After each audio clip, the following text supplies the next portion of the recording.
নমস্কার বন্ধুরা। তো পাইলম টিউটোরিয়ালের আবার একটা নতুন ভিডিওতে তোমাদের স্বাগত। আজকের আমাদের আলোচ্য বিষয় হিংসুটি গল্পটি, যেটা সুকুমার রায়ের লেখা, সেটির আমরা অধ্যায়ভিত্তিক প্রশ্নোত্তর নিয়ে আলোচনা করব। ঠিক আছে, তো চলো শুরু করা যাক। তো দেখো, বলছে একটি বাক্যে উত্তর দাও। হিংসুটির নাম বলা মুশকিল কেন? তাহলে সেই নামে শান্ত ভালো পাঠিকা রেগে যেতে পারে।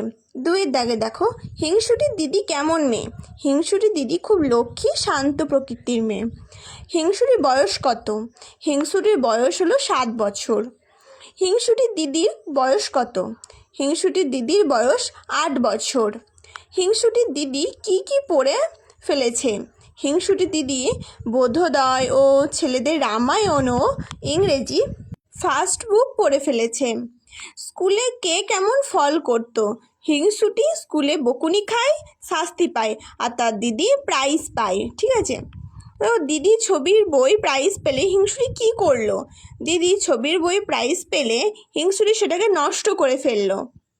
তাহলে তোমরা দেখতেই পাচ্ছ হিংসুটি কতটা হিংসুটে। হিংসুটি দিদির খাবারের দিকে তাকিয়ে কাঁদলো কেন?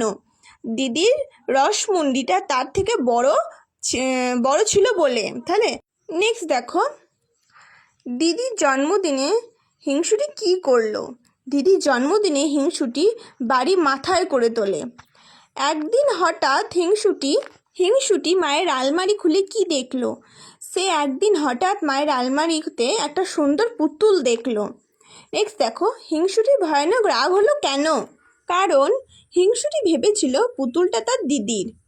কেন হিংসুটি চোখ ফেটে জল এলো? এত সুন্দর পুতুলটা তার দিদির, এই কথা ভেবে তার চোখ ফেটে জল এলো। কে কাকে ডান্ডা দিয়ে ধাই ধাই করে মারতে লাগলো?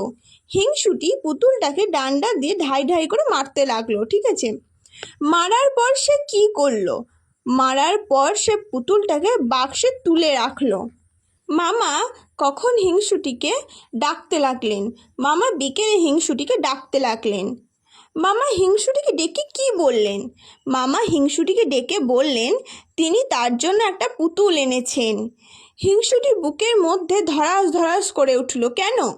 হিংসুটির ধারণা হলো নষ্ট করা পুতুলটি তারই ছিল। ঠিক আছে, তো নেক্সট দেখো, সে কাঁদো কাঁদো গলায় কি বলল? সে বলল সেটা লাল জামা আর লাল জুতো পরানো ছিল কিনা। ঠিক আছে, হিংসুটির কথা শুনে মা কি বললেন? হিংসুটির কথা শুনে মা জানতে চাইলেন যে পুতুলটা দেখেছে কিনা। হিংসুটি ভ্যাঁ করে কেঁদে এক দৌড়ে পালিয়ে গেল কেন?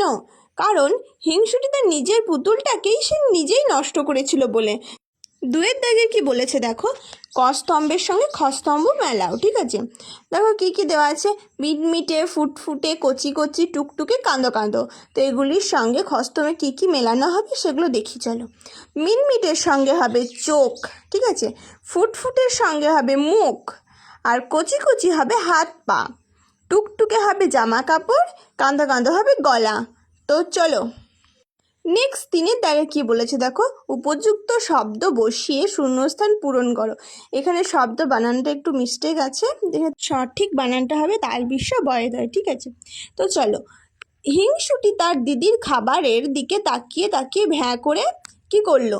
কেঁদে ফেললো। ঠিক আছে, সে একটা ডান্ডা দিয়ে ধাই ধাই করে পুতুলটাকে কি করলো? পুতুলটাকে মারতে গেল। নেক্সট দেখো, সে রাগে গড়গড় করতে করতে চলে গেল। ঠিক আছে, 4-এর দাগে দেখো, শুনে ভয়ে হিংসুটির বুকের মধ্যে ধড়াধড়াস করতে লাগলো। 5-এর দাগে সে কাঁদো কাঁদো গলায় বলল। ঠিক আছে, নেক্সট দেখি চলো।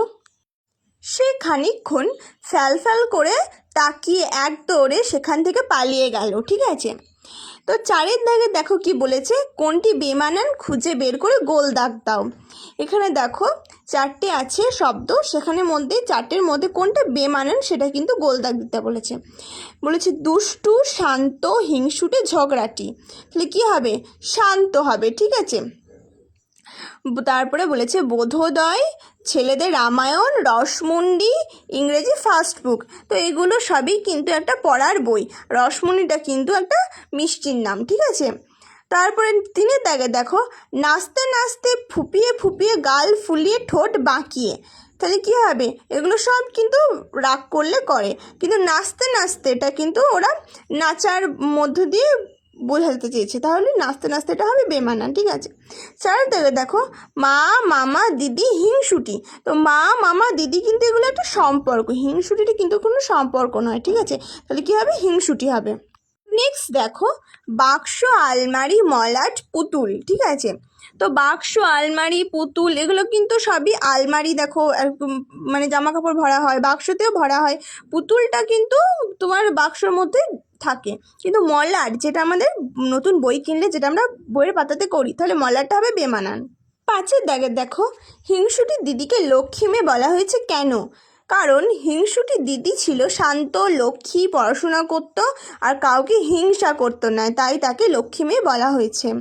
6 দাগে দেখো মামার দেওয়া পুতুলটা কেমন ছিল, সেটা কোথায় রাখা ছিল? তাহলে মামার দেওয়া পুতুলটা মিটমিটে চোখ ছিল, কচি কচি হাত পা ছিল, ফুটফুটে মুখ ছিল, আর ছিল লাল জামা আর জুতো পরেছিল। ঠিক আছে, সেটা ছিল মায়ের আলমারিতে বাক্সের মধ্যে রাখা ছিল। 7 দাগে দেখো তুমি কি হিংসুটির মতো হতে চাও? কেন চাও বা চাও না তাও লেখো। তোমরা বলবে তোমরা কি হিংসুটির মতো হতে চাও, কিন্তু ডেফিনেটলি উত্তর আসবে কিন্তু না, কেউ কিন্তু আমরা হিংসুটির মতো হতে চাই না। ঠিক আছে, তারপরে নেক্সট দেখো বলেছি হিংসা করা ভালো নয়, এই বিষয়ে 5টি বাক্য লেখো। তাহলে এটাও তোমরা নিজেদের মতো লিখবে। তো এই গেল আমার হিংসুটি চ্যাপ্টার গোটা তোমার অধ্যায়ভিত্তিক প্রশ্ন উত্তর নিয়ে আলোচনা। ঠিক আছে, ভিডিওটা যদি তোমাদের ভালো লেগে থাকে তো লাইক কমেন্ট সাবস্ক্রাইব করবে এবং অবশ্যই শেয়ার করবে। ঠিক আছে, তো আজকে এই পর্যন্ত, টাটা সবাইকে।